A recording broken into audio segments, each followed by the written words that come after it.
Hello my dear family, তোমরা সবাই কেমন আছো? আশা করছি তোমরা সবাই ভালো আছো। আমি আরেকটা নতুন ভিডিও নিয়ে চলে এসেছি তোমাদের সামনে। তো দেখতেই পাচ্ছ এখানটায় আমি জলপাই কেটে নিয়েছি। আর আমি জলপাইয়ের টক ঝাল মিষ্টি চকলেট বানাবো। জলপাই সিজন শেষ হওয়ার আগে আগে তোমরা এভাবে ঘরে বানিয়ে রাখো। এই রেসিপিটা তোমাদের সাথে শেয়ার করছি। তো এখানটায় দেখো জলপাইগুলো আমি বয়েল করে নিয়েছি। এখন গুটিগুলো আমি আলাদা করে রাখছি। আর এই জলপাইগুলো এখন মিক্সি জারেতে আমি পেস্ট করে নেব। আর এখানটায় দেখো আমি কড়াইতে জলপাইগুলো ঢেলে দিয়েছি।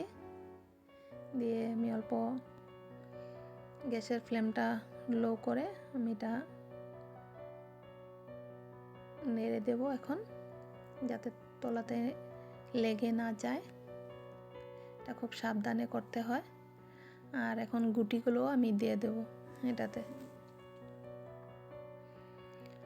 আর দিয়ে দেব গুড়, পাটালি গুড় দিয়ে দেব এটাতে। আর নুন দিয়ে দেব, গুড়টা অল্প বেশি দিতে হয়। আর এখন দেব চিলি ফ্লেক্স, এটা ঝালও হবে মিষ্টিও হবে। আর দিয়ে দেব হিং, হিংটা দিলে চকলেটটা নষ্ট হবে না আর একটা টেস্টও আসবে। এখন এটাকে নেড়ে দেব আর গোলমরিচের গুঁড়ো দেব।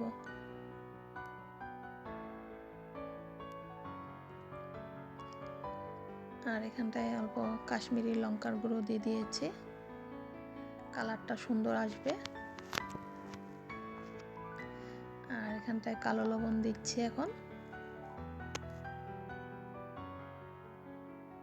আর বিশ্বাস করো, এভাবে তোমরা ঘরে একবার ট্রাই করে দেখো, খেতে ভীষণ টেস্ট হয়, মুখে লেগে থাকে। আর দেব চাট মশলা, এগুলো সব তোমরা আন্দাজ মতো দিবে, যতটুকু নিবে।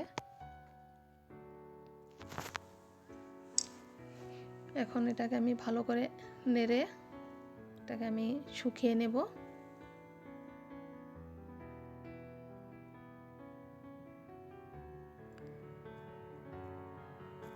আর লাস্ট অল্প ঘি দিয়ে দেব।